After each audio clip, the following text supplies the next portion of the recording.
My name is Martha. I'm 82 years old, and today I need to tell you about the day that should have been the happiest of my life, but which turned out to be the most painful. It's about the wedding of my granddaughter, Emma, the girl I raised as if she were my own daughter. You need to understand how we got here. Emma lost her parents when she was just 6 years old in a terrible car accident. I had been a widow for 5 years and suddenly found myself caring for a traumatized and scared child. It wasn't easy, but that little girl became my reason for living. I worked double shifts at a sewing factory to pay for her piano lessons, her school supplies, her clothes.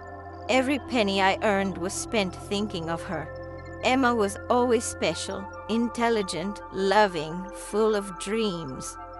She called me Grandma Marty and said that when I grew up, she would give me a big house with a garden full of flowers. Throughout her childhood and adolescence, we were inseparable. I went to every school, performance, knew all her friends, and helped with her homework.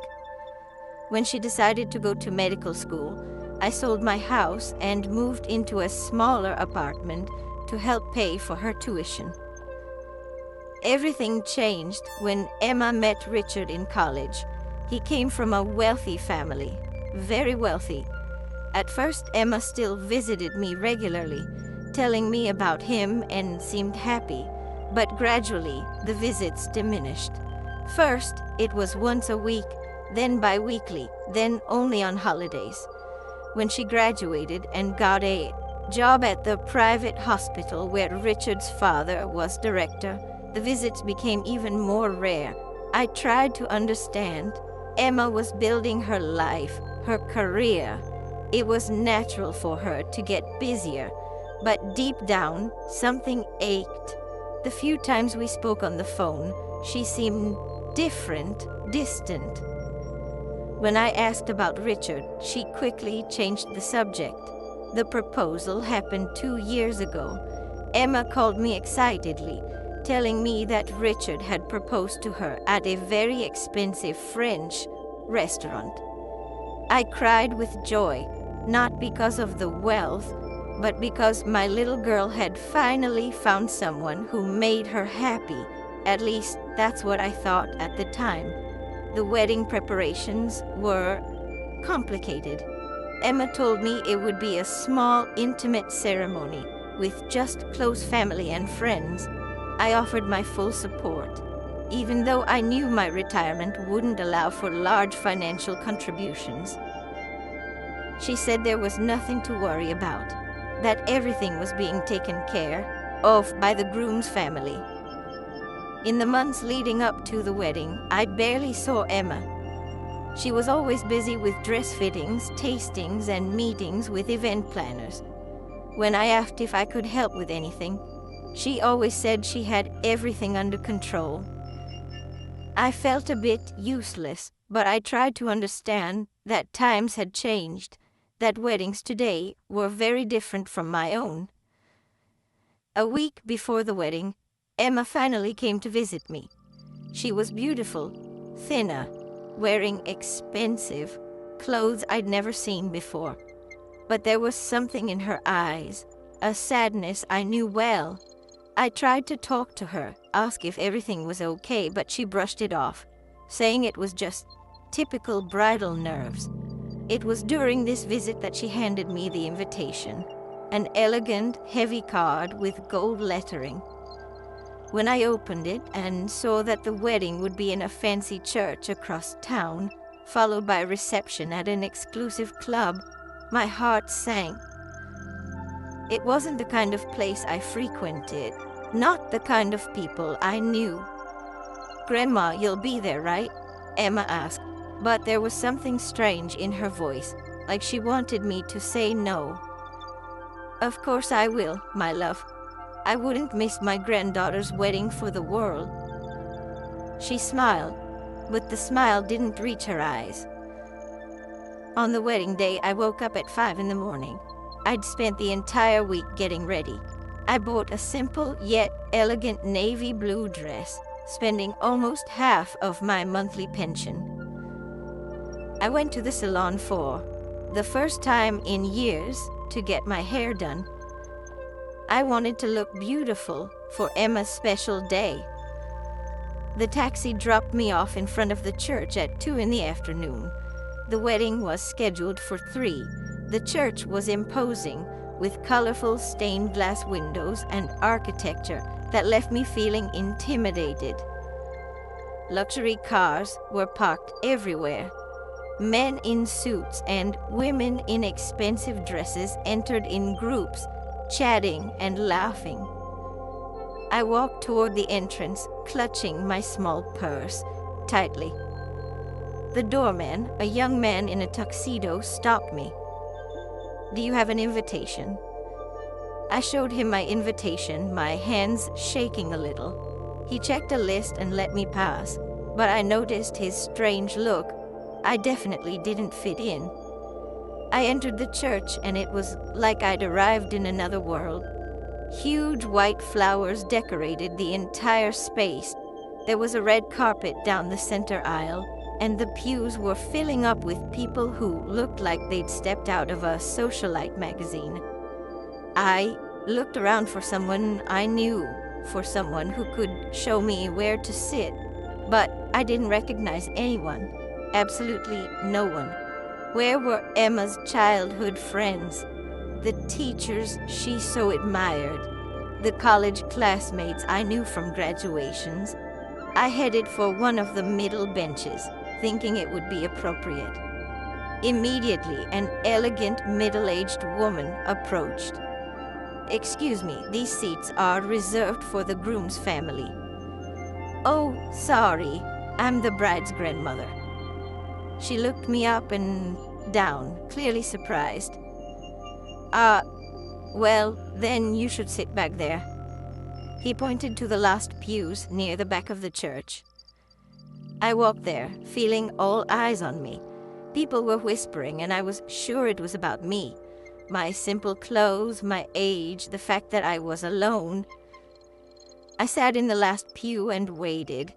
Gradually, the church filled up completely. All the front pews were occupied by elegant, smiling people. I remained alone in the back, as if invisible. At 3 o'clock sharp, the music began. Richard entered from the side, accompanied by his groomsmen. She looked impeccable in a tuxedo that probably cost more than my 1-year pension. Her family occupied the entire front right.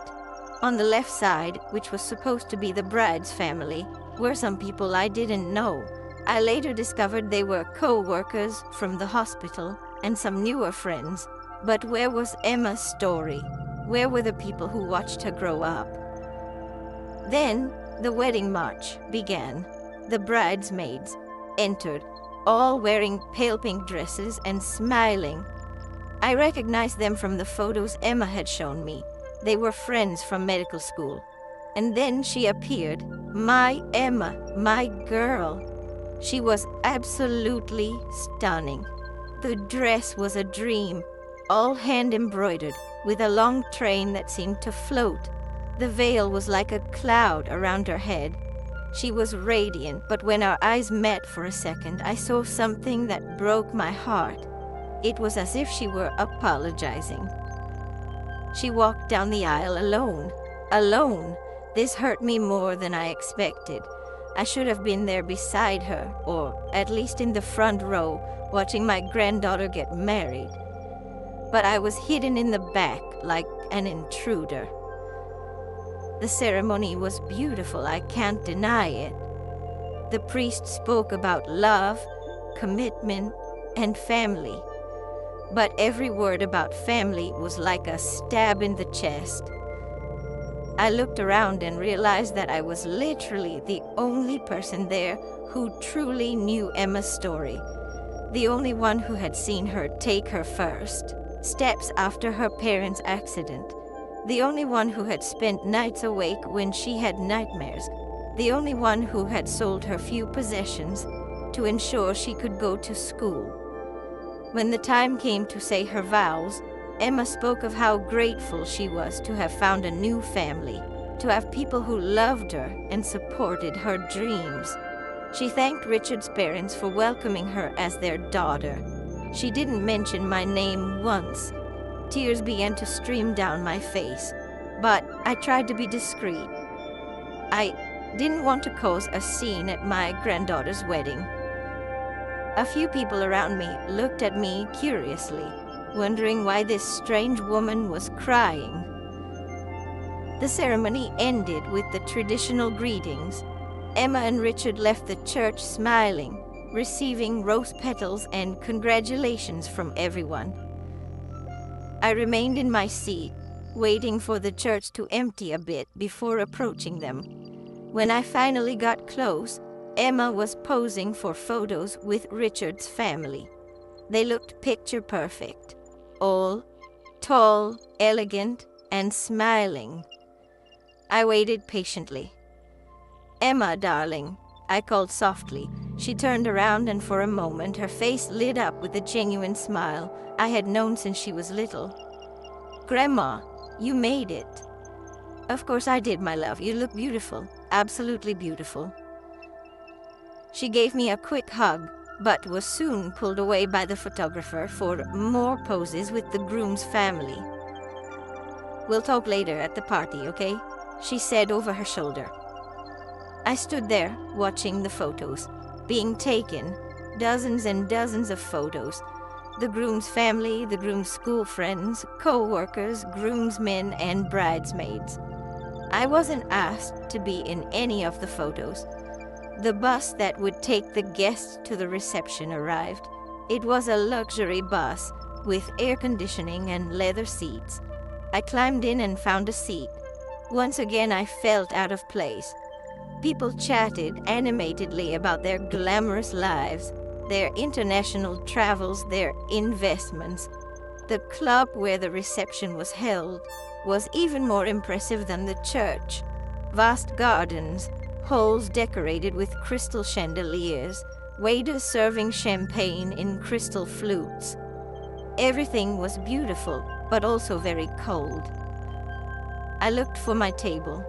My name was on a small table in the corner of the room, along with people I discovered were employees of the hospital where Emma worked. Friendly people, but they barely knew my granddaughter beyond the professional environment. The head table was in the center of the room, raised on a small platform. Emma was radiant, chatting with the guests who approached to greet her. Richard stood by her side, always smiling and attentive. Throughout dinner, I waited for Emma to come to my table, at least to chat a little. But she was constantly busy. There was Richard's parents' toast, the maid of honor's emotional speech, the bride and groom's first dance. It was during the first dance that reality hit me full force. As Emma danced with Richard, I looked around and saw all those happy families, proud parents, emotional siblings, grandparents being honored, and I was alone at a table with strangers, watching it all as if I were watching a movie of someone else's life. The song was 1,000 Years, and I remembered how Emma used to dance to it in our small living room as a teenager, dreaming of her wedding. She always said I'd be in the front row, crying with emotion, that I'd be the first person she'd introduce to her future husband, that I'd be her special maid of honor. None of that happened. When the dance ended, it was time for speeches. Richard's father spoke of how happy he was to have Emma as a daughter. His mother told funny stories about when Richard was a child. The maid of honor spoke about her friendship with Emma in college. Each speech talked about family, about important people in the bride and groom's lives. I kept hoping my name would be mentioned, that someone would talk about the grandmother who raised Emma, who sacrificed everything for her. But nothing. Absolute silence about my existence. That's when I started crying for real. I couldn't hold it in any longer. 36 years of caring for that little girl, and on the most important day of her life, I was a stranger. The people at my table started looking at me with concern. "Are you okay?" asked a friendly nurse. I just need some air," I managed to say through my tears. I got up from the table and left the room looking for a place to be alone. I found a bench in the garden, away from the music and laughter. And there, sitting alone among strangers at my own granddaughter's wedding, I cried all the tears I had saved. I cried for the girl I had raised, who now seemed ashamed of me. I cried for the sacrifices I had made, which seemed to have been forgotten. I cried for the family I thought we had built together, which apparently no longer existed. I don't know how long I stood there. The party continued inside, with music, dancing, and joy. I was outside in the dark, feeling like the loneliest person in the world. That's when I heard footsteps behind me. I turned and saw Emma approaching. She had taken off her veil and was holding the hem of her dress to keep from tripping. "Grandma, what are you doing out here?" "I just needed some air, dear. You should be inside with your guests." "I was looking for you. You disappeared." I quickly wiped away the tears, trying to smile. "I'm fine, my love. It was a beautiful wedding." Emma sat next to me on the full bench.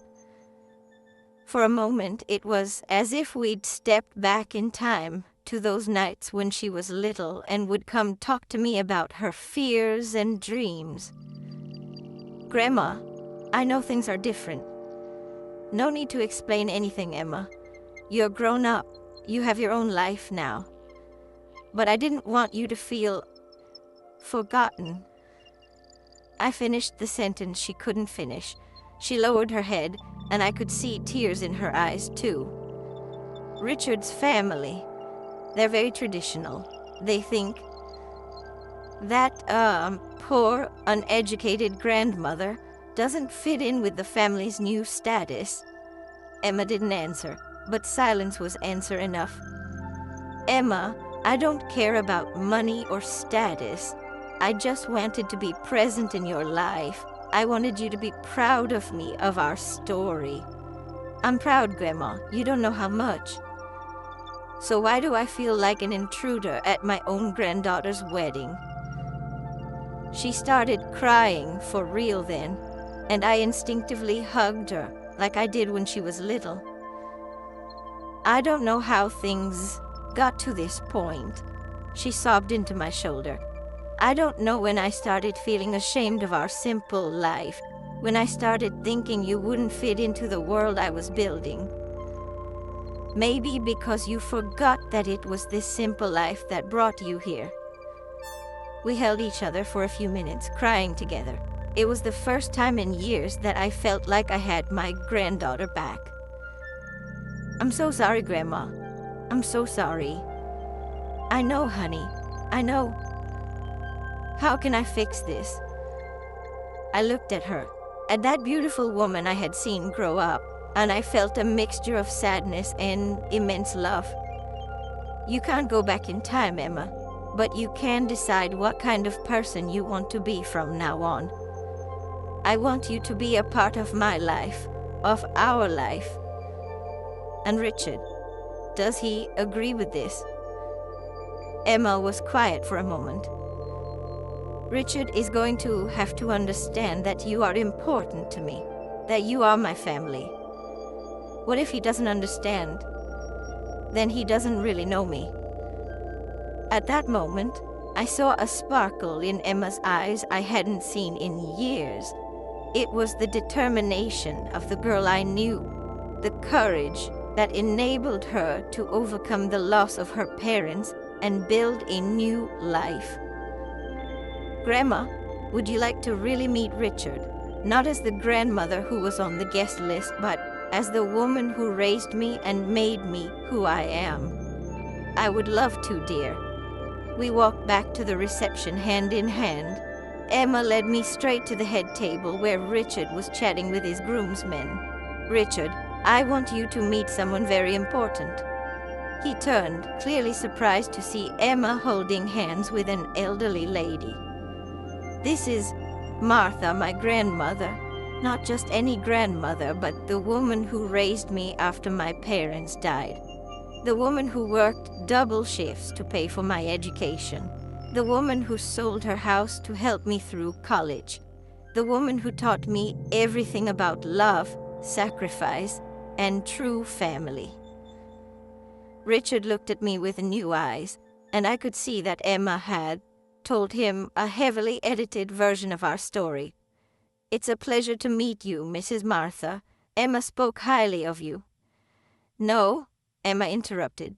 "I didn't, and that's one of my greatest shames. Richard, I owe everything I am today to this woman, and I almost left her out of our wedding because I was worried about what people would think." The embarrassment was visible on Richard's face, but there was also something that looked like respect.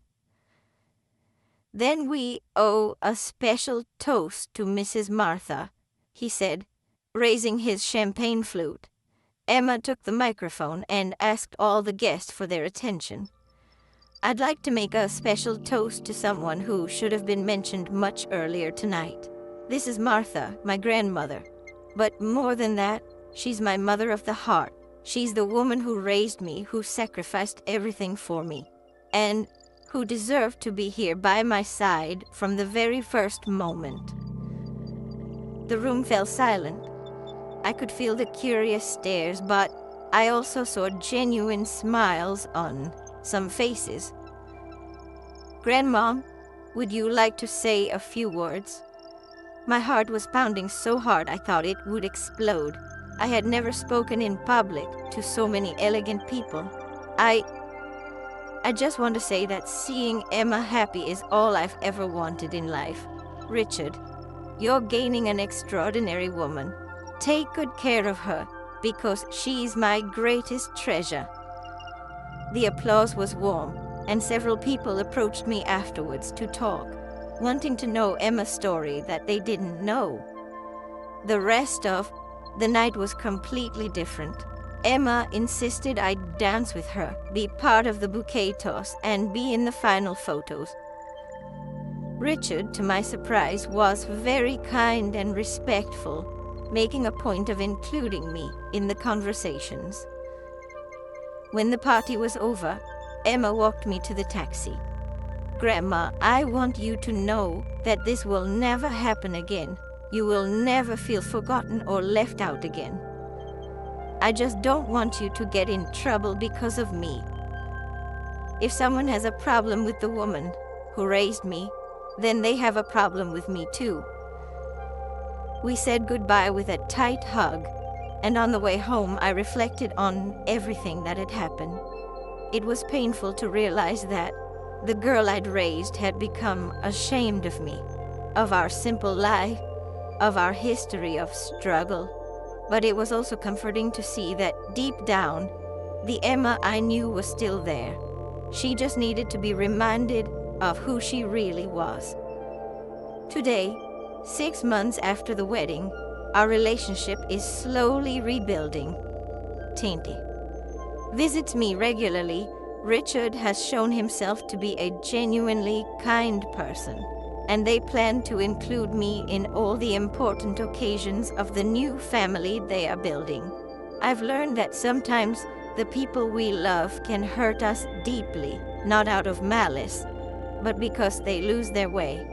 I've learned that true love can overcome shame, pride, and misunderstandings. And most importantly, I learned that our story, no matter how simple, is our strength. It's what makes us who we are. And that should never be a source of shame, but always a source of pride. If you've made it this far in my story, I hope it makes you reflect on the people we love and sometimes neglect. I hope it reminds you to call your grandparents, your parents, and your family members who may be feeling forgotten. Because at the end of the day, family isn't about money, status, or appearances. Family is about love, care, and presence. It's about the people who were there when you needed them most, not when everything was perfect. And these people should never be forgotten, especially in our happiest days.